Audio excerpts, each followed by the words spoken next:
श्री कर्माबाई जी भगवत भक्त देवी पुरुषोत्तमपुरी में रहती थी। इन्हें वात्सल्य भक्ति अत्यंत प्रिय थी। ये प्रतिदिन नियम पूर्वक प्रातःकाल स्नान आदि किए बिना ही खिचड़ी तैयार करती और भगवान को अर्पित करती। प्रेम के वश रहने वाले भगवान स्वयं प्रतिदिन सगुण सलोने बालक के वेश में आकर श्री कर्मा जी की गोद में बैठकर खिचड़ी खाते थे। श्री कर्मा जी सदैव चिंतित रहती थी कि बच्चे के भोजन में कभी भी विलंब ना हो जाए। इसीलिए वे किसी भी विधि विधान के पछड़े में ना पड़कर अत्यंत प्रेम से सवेरे ही खिचड़ी तैयार कर लेती। एक दिन की बात है, श्री कर्मा जी के यहाँ साधु आए। उन्होंने अपवित्रता के साथ भगवान को खिचड़ी अर्पण करते हुए देखा।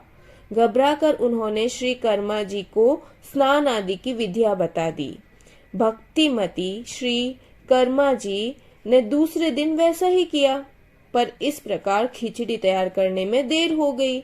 उस समय उनका हृदय रो उठा कि मेरा प्यारा श्याम सुंदर भूख से छटपटा रहा होगा। श्री कर्मा जी ने दुखी मन से श्याम सुंदर को खिचड़ी खिलाई।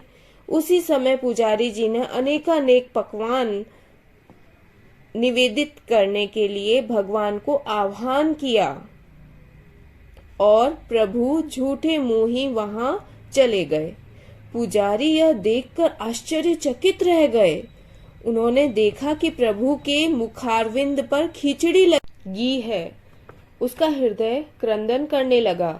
उसने असली बात जानने की प्रभु से प्रार्थना की तो उत्तर मिला कि मैं नित्य प्रतिदिन कर्माबाई के पास जाकर खिचड़ी खाता हूँ और उनकी खिचड़ी मुझे बहुत ही मधुर और प्रिय लगती है। पर आज एक साधु ने जाकर उन्हें स्नान आदि की विधियां बता दी है, इसलिए खिचड़ी बनने में बहुत देर हो गई। उसके कारण मुझे क्षुधा का कष्ट तो हुआ ही, फिर भी मुझे शीघ्रता से भी आना पड़ा, दौड़ के आना पड़ा इधर। भगवान की आज्ञा अनुसार पुजारी ने उस साधु को ढूंढकर सारी बात सुना दी।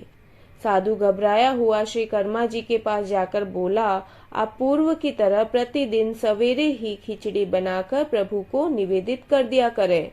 आपके लिए किसी नियम की आवश्यकता नहीं है। श्री कर्मा जी पहले की तरह ही भगवान को खिचड़ी खिलाने लगी।